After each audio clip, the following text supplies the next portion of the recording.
여러분 안녕하세요.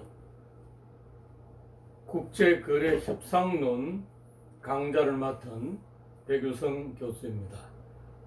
여러분 지난 시간에 국제거래협상론 1강에서는 여러분 강의 교재에 관한 기본적인 설명이 있었을 것입니다. 오늘 2강에서는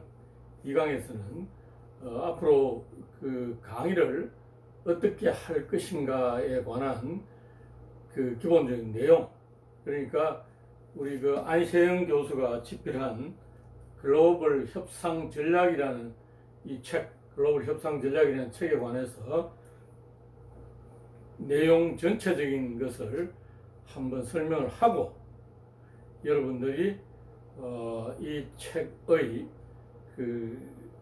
각 장들이 어떤 내용으로 구성되어 있으며 제가 한 주에 한 장씩 주로 강의를 하려고 작정을 하고 있습니다.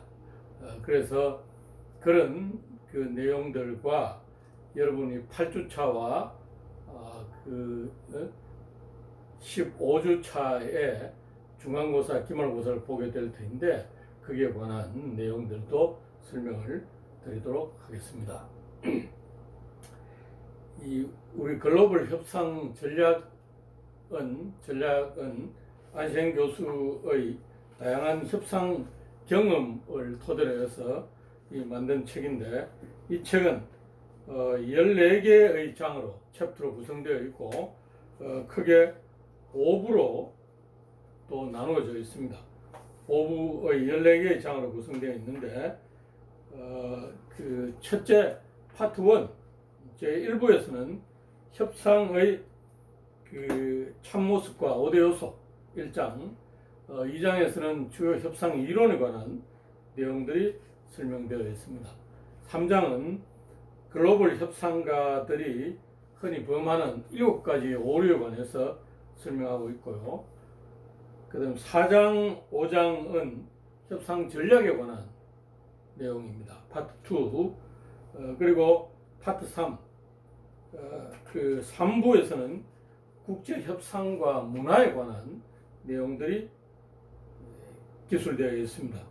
6장은 크로스 칼처럴 협상 전략. 자, 예를 들면 중국은 동양문화권에 속해 있고 동양문화를 대표하는 나라가 차이나죠. 그죠? 차이나다. 그 반면에 미국은 서양문화권에 속해 있고 서양문화를 대표한다고 할 수 있습니다. 물론 유럽, 영국, 프랑스, 독일 같은 나라들이 있습니다만 지금은 서양 문화를 대표하는 슈퍼 파워를 갖고 있는 나라가 아메리카죠. 아메리카, 그죠? 자, 그래서 6장은 크로스 칼처럴 협상 전략에 관한 내용을 설명하고 있습니다. 7장은 국제 협상과 커뮤니케이션에 관한 내용입니다. 그다음 파트 4에서는 글로벌 경영 협상 M&A입니다.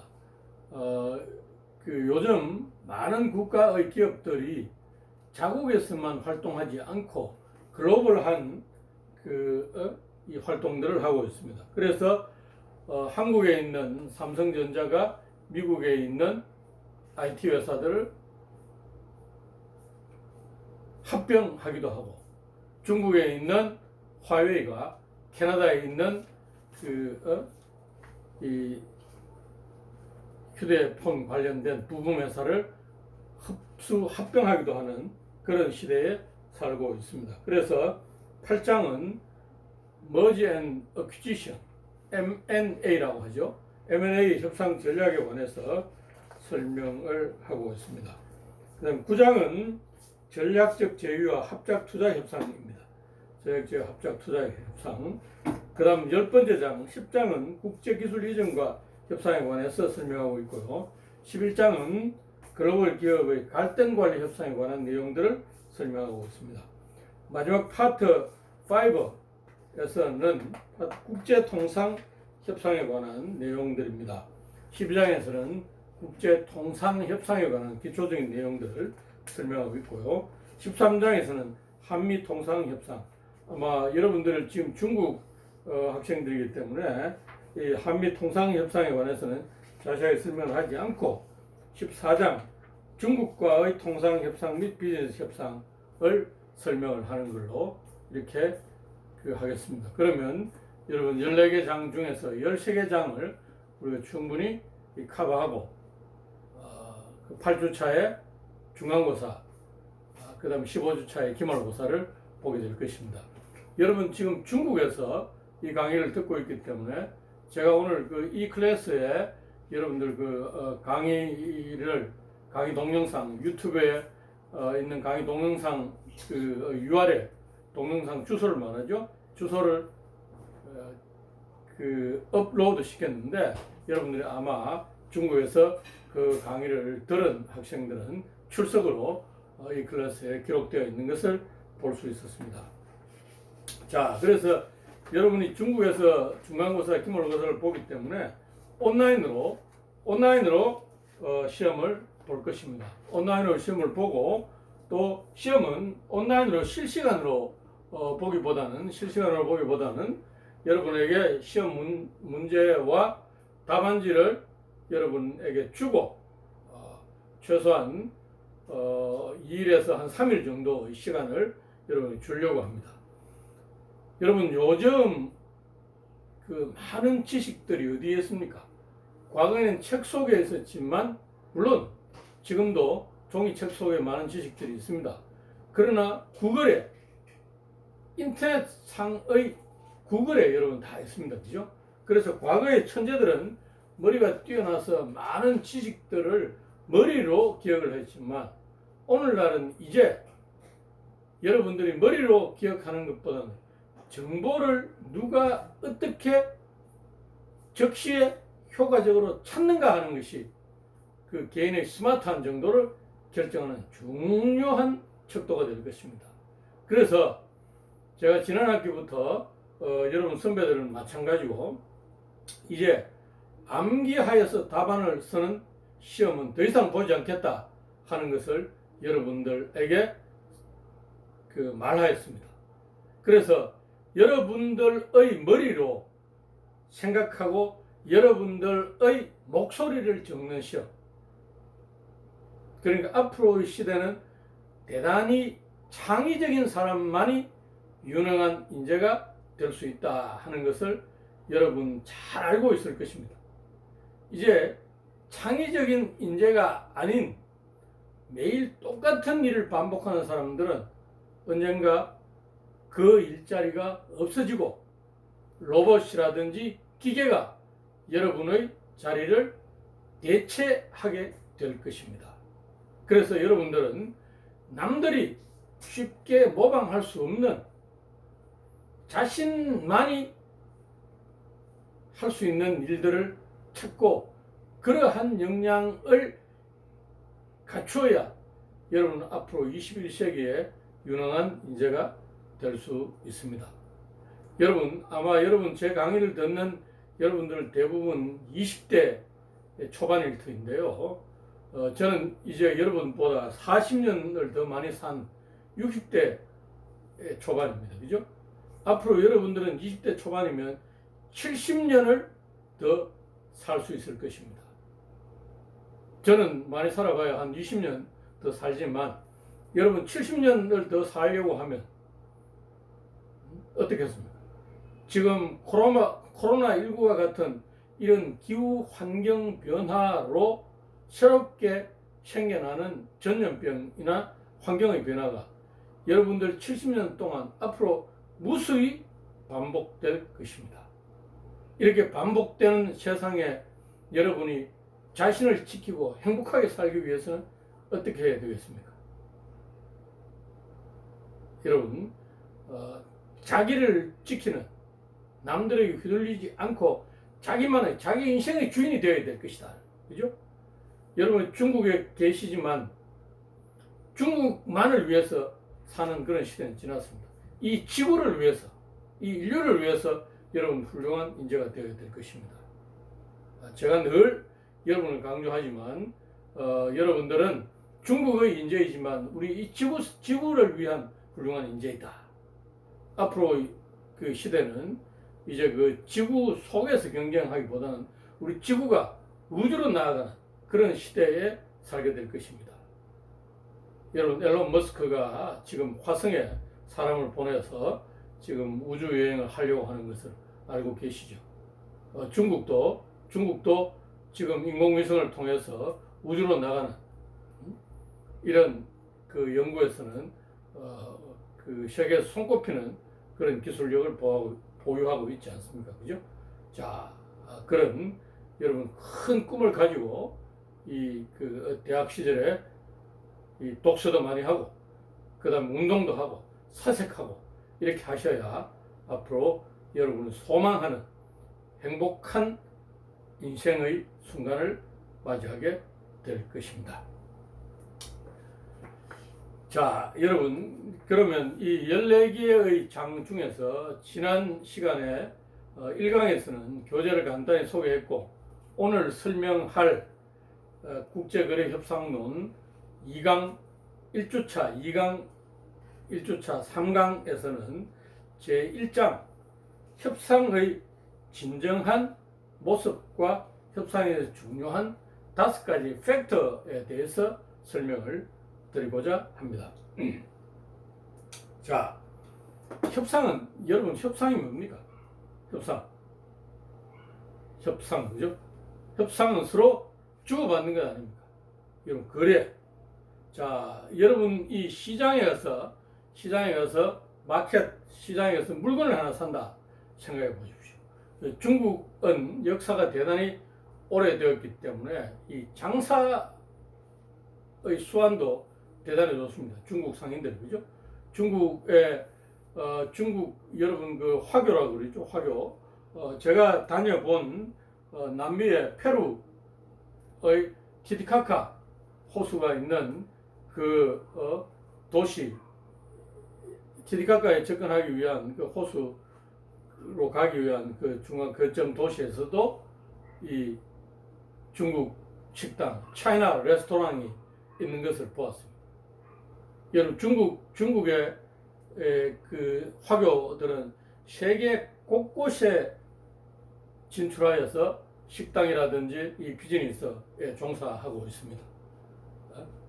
그만큼 중국인들은 이 장사하는, 무역하는, 거래하는 능력이 탁월하고 옛날부터 이 장사를 잘 하였다 하는 것을 알 수 있습니다. 그죠? 자, 그럼 장사를 하기 위해서는 어떻습니까? 물건을 가지고 있는 상인이 구매자, 소비자에게 물건을 팔 때 어떻습니까? 상인은 가능한 한 비싼 값으로 팔려고 하겠죠. 그 다음에 물건을 사는 구매자는 산 가격에 살려고 한다. 그죠? 그래서 서로 주고받는다. 그죠? 자, 여러분, 모자를 하나 산다고 생각해 보십시오. 해트. 모자를 산다. 그러면 이 비단으로 된 실크로 만든 모자가 있다. 그런 이 패션 아주 멋지고 모양이 좋은데 우리 여학생 판치라는 여학생이 이 실크 모자를 사고 싶다. 그러니까 이게 얼마입니까? 이렇게 물어봤다.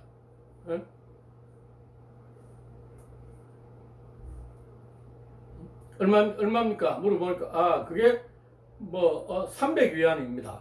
이렇게 상인이 얘기했다. 그런데 300위안 같으면 여러분 어떻습니까? 우리 하나로 따지면 한 6만 원 정도 한다. 그죠? 6만 원 한다. 그러면 여러분 300위안 달라고 하면 300위안 다 금방 주고 삽니까? 그렇지 않죠. 좀 이거 디스카운트 좀 깎아주세요. 이렇게 말할 것이다. 그죠?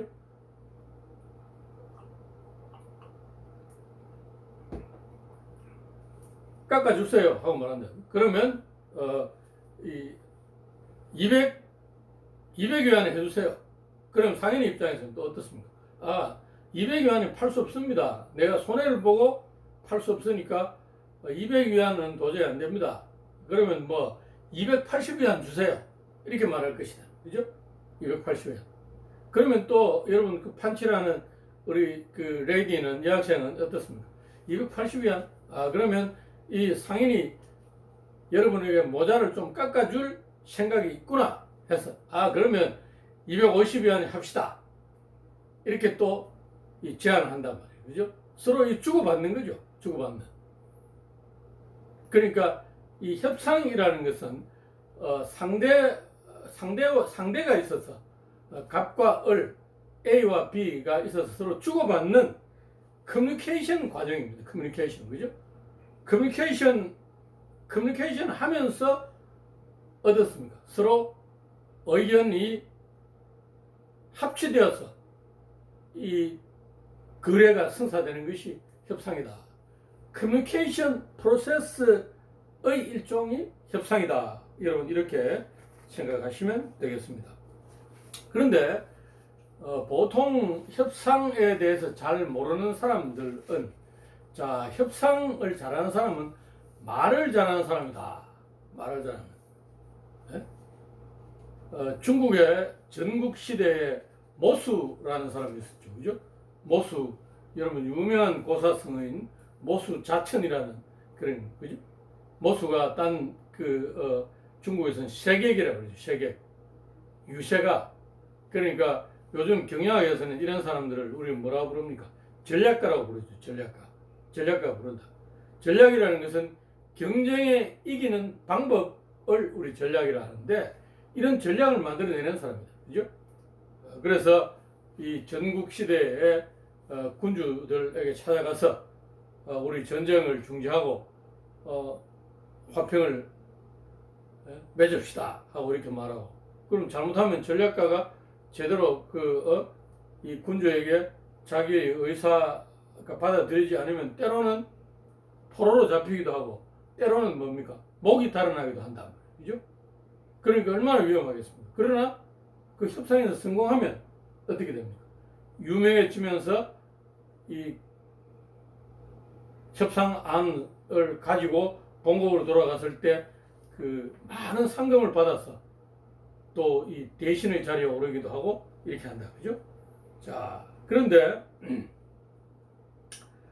우리가 협상에서 말만 잘하면 된다 이렇게 생각하는데 이 말을 잘하는 것보다 어떻습니까? 협상에는 상대가 있기 때문에 상대의 말을 잘 들어주는 것 대단히 중요하다. 경청이라고 합니다. 그죠? 자, 여러분 우리 학생들 중에서도 말을 잘하는 사람이 있고 또 상대의 말을 잘 들어주는 사람이 있습니다. 그죠? 말을 들어주는 사람이 있다.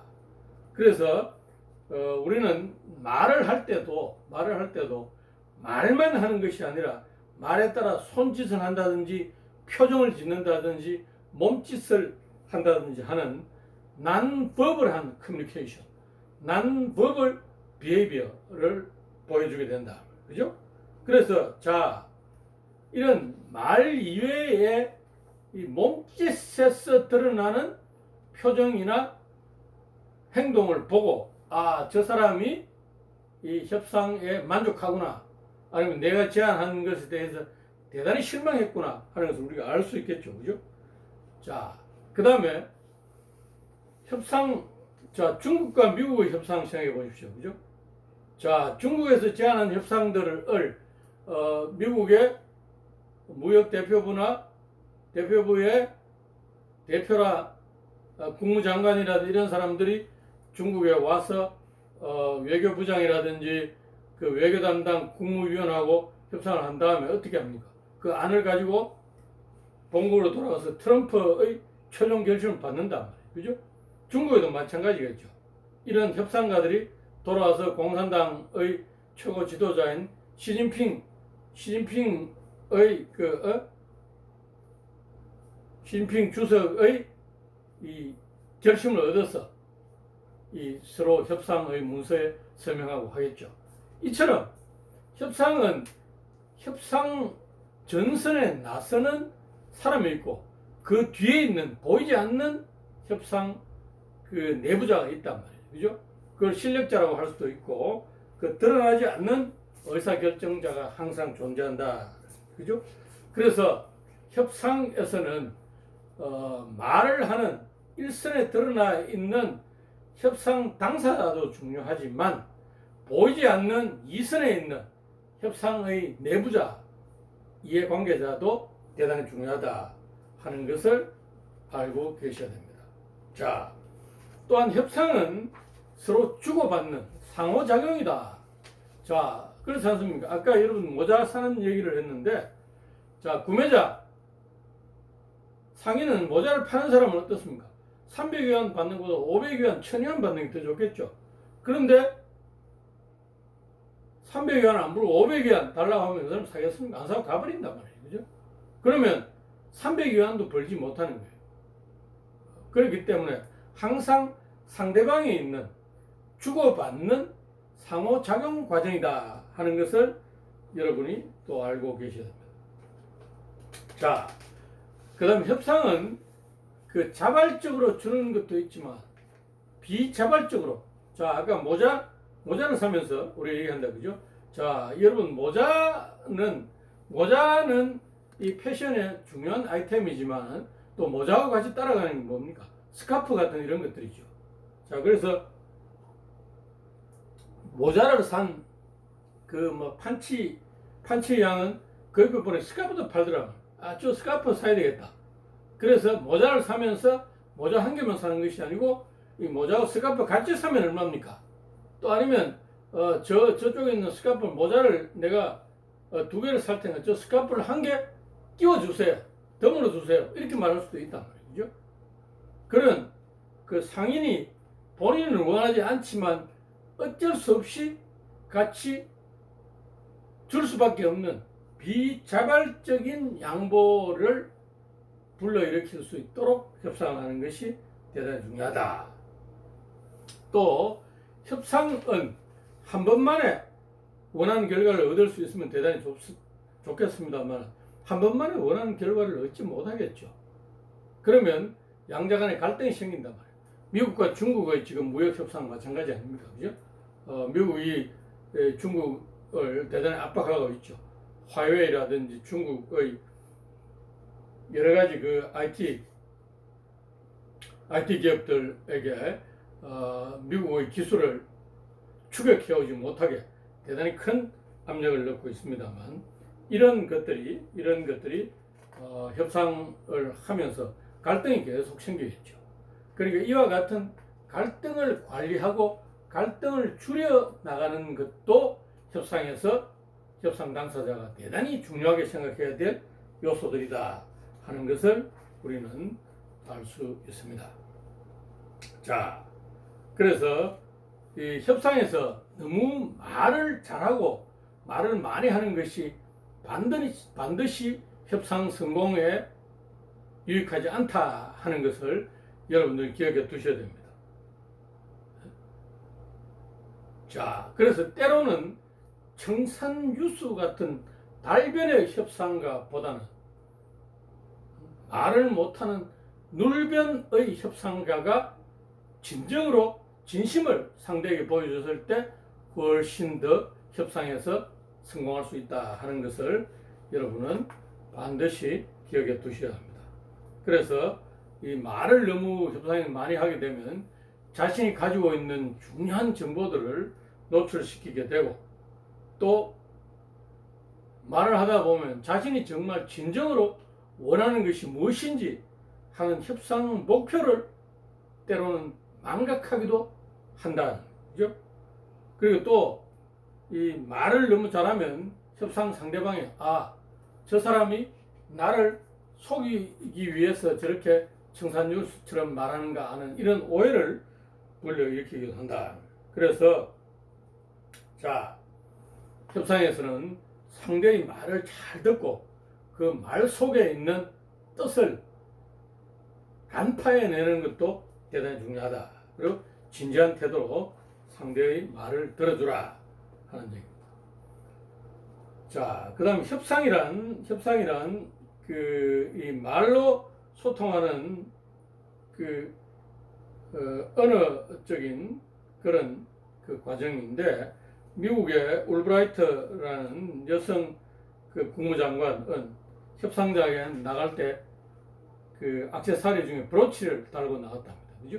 그래서 대단히 상대가 어려운 상대에게는 그 뱀 모양의 브로치를 달고 나가고 또 상대가 마음이 편한 경우에는 벌 모양의 브로치를 달고 나갔다는 그런 에피소드가 있습니다. 그죠? 자, 그 다음에 협상은 협상은 상대에게 자신의 진정성을 설득시키고 그를 통해서 자기가 원하는 것을 얻는 그런 과정이라고 할 수 있습니다.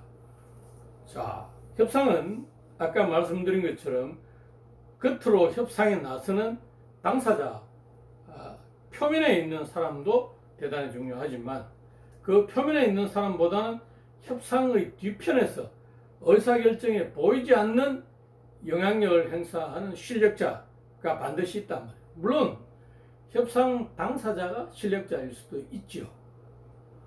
트럼프와 김정은이 싱가포르에서 서로 협상을 했는데 두 사람들은 어떻습니까? 협상에서 트럼프가 먼저 자리를 박차고 나가서 협상이 결렬됐죠. 그죠?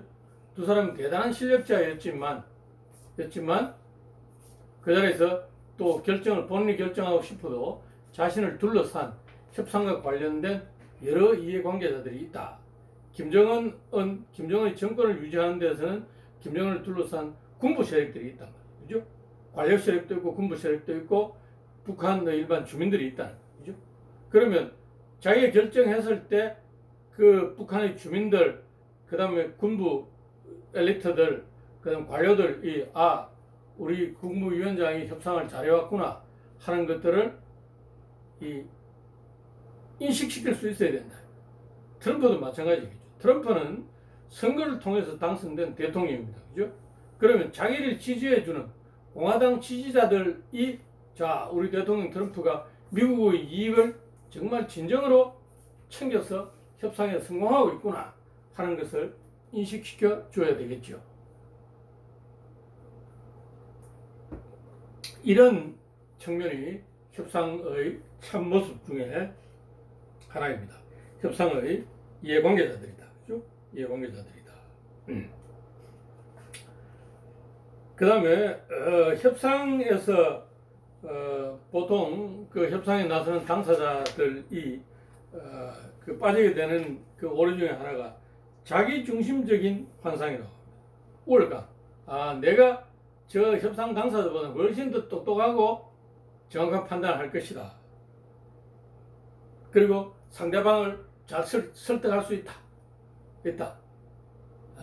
트럼프와 김정은을 생각해 보십시오. 그죠? 트럼프는 어떻습니까? 저 김정은 나이도 어리고 아직 국제 무대 경험도 없으니까 산전수전 다 겪은 내가 김정은 정도야 얼마든지 요리할 수 있다. 이렇게 생각할 수 있겠죠. 김정은 같은 경우는 어떻습니까? 트럼프보다는 내가 아직 젊고 에너지가 넘치니까 내가 기억력도 좋고 잘할 수 있다. 이렇게 생각해요. 그죠? 이런 것들이 자기 중심적인 환상이라고 할 수 있습니다. 그리고 또 협상의 당사자는 상대를 내가 얼마든지 통제할 수 있을 것이다. 이렇게 생각한다. 그죠? 내가 저 사람을 설득해서 내 페이스대로 끌고 올 수 있을 것이다. 그게 쉽습니까? 여러분 절대 쉽지 않습니다. 그죠? 협상은 상대에 있기 때문에 상대의 마음을 움직여야 되는데 여러분 마음을 내주지 않으면서 상대의 마음을 움직인다? 가능하겠습니까? 가능하겠어요? 불가능하죠. 그러니까 여러분의 마음을 이렇게 내줘야 된다. 그 진정성, 그죠? 저 사람이 정말 자기의 이익만을 추구하는 것이 아니라 나를 위해서 나의 이익도 생각해 주고 있구나 하는 것을 상대가 느낄 수 있도록 해줘야 된다. 그게 대단히 중요한 것입니다. 그죠? 자, 그래서 협상은 상호작용하는 게임이다. 게임. 이고 지기는, 이고 지는, 이기고 지는, 그죠? 그러니까 한 사람이 이기고 한 사람이 완전히 패배하는 것도 있지만, 윈윈 하는, 윈로스, 그 다음에 윈윈, 그죠? 양자가 둘 다 패배하는 이런 협상도 있겠죠. 그죠? 그래서 가능하면 상대와 내가 똑같이 윈윈 할 수 있는 그런 협상이 최고의 협상이라 할 수 있겠죠. 자, 그래서 그 다음에 상대가 내가 원하는 것을 주지 않을 때 어떻게 했습니까? 어떻게 해야 되겠습니까? 자, 이 협상이 깨지면 당신이 나보다는 훨씬 더 손해가 클 것이다 하는 것을 상대에게 인식시켜 줌으로 해서 협상 파워를 올릴 수 있습니다. 협상의 파워를 협상력을 내가 줄 수 있다. 그죠? 나는 협상이 깨지면 두 가지밖에 이룰 게 없지만 당신은 협상이 깨지면 7가지를 이룰 수 있다. 이렇게 생각하면 어떻습니까? 상대가 대단히 조바심이 나겠죠. 그죠? 자, 조바심이 난다. 그 다음에 협상은 여러분 그 피자를 나누기 하고 피자 커팅, 피자 쿠킹 이렇게 또 설명을 하고 있는데요. 그죠? 있는 피자를 나누는 것은 어떻습니까? 그냥 분배하는 거죠. 분배적 협상이에요. 피자 굽는 것은 어떻습니까? 이것은 서로 피자를 잘 이 도우를 잘 펴서 피자를 크게 구우면 어떻습니까? 서로 더 훨씬 많이 나눌 수 있는 거죠. 그죠? 이것은 서로 윈윈하는 협상이라고 할 수 있어요. 피자 쿠킹 윈윈. 그죠? 자, 그래서 이 피자를 카팅하는 피자를 나누는 서로 분배적 협상보다는 서로 어떻습니까? 보완적 상생하는 그런 협상을 해야 된다 하는 것을 우리는 알 수 있습니다. 자, 여러분 우리 이 협상이라는 것이 경영학이나 이 또 비즈니스에서는 늘 일어나는 겁니다. 그리고 일반 기업에서 가장 많은 협상이 일어나는 것이 노사 간의 협상입니다. 그죠? 노사 간의 협상을 해서 단체, 그러니까 단체 교섭을 하고 단체 협약을 체결하는 이런 과정들이 있다. 그죠? 중국에도 여러분 이제 그 노동조합이 기업에서 외국인 기업 아니면 뭐 중국 국내 기업에서 노동조합들이 많이 이렇게 성장하고 또 노동자의 권익들을 강조하고 있기 때문에 노동조합과 협상하는 경우도 많아지겠죠. 그리고 여러분 우리 끊임없이 친구나 연인 사이 가족 간의 관계도 이 협상이 끊임없이 일어난다. 그죠? 여러분 부모님에게 용돈을 탄다. 이것도 마찬가지겠죠. 그죠? 자, 부모님은 여러분은 부모님이 가능한 많은 용돈을 받으려고 할 것이고 부모님은 어떻습니까? 적정한 용돈을 주려고 할 것이다. 그죠? 그런 것도 이 협상의 중요한 과정 중의 하나라고 할 수 있습니다. 자, 이어서 협상에서 중요한 5가지 요소에 관해서 우리가 살펴보겠습니다. 협상에는 5가지 중요한 요소가 있는데요. 첫째는 협상에는 분명한 목표를 정해야 된다. 협상의 목표. 그 다음에 협상 당사자가 갖는 파워입니다. 협상력.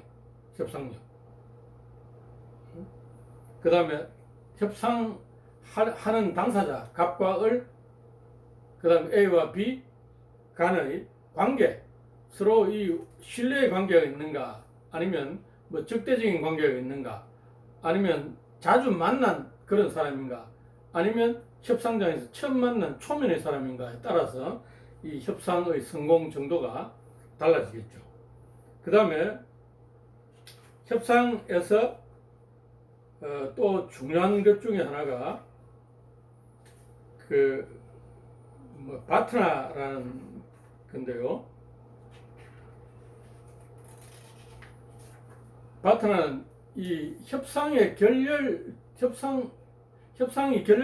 때 가장 좋은 대안을 가지고 있는가, 가지고 있지 않은가 하는 얘기입니다. Best alternative to negotiated agreement. 그러니까 best alternative. 협상이 결렬되었을 때 우리가 취할 수 있는 대안이 어떤 건가 하는 것이 또 협상에 중요한 영향을 미친다. 그 다음에 협상과 관련한 여러 가지 정보들이 협상에 아주 중요한 요소가 된다 하는 것입니다.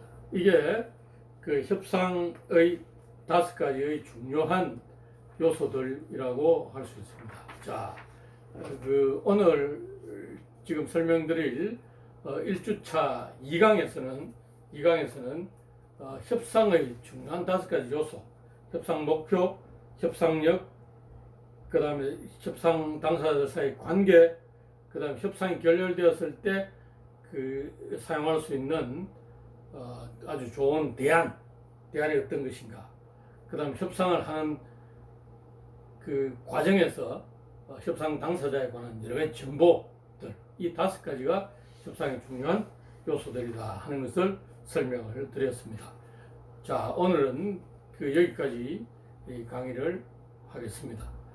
다음 시간에는 1주차 3강에서는 협상의 5가지의 요소에 관해서 보다 구체적으로 설명을 드리도록 하겠습니다. 여러분 대단히 수고 많았습니다.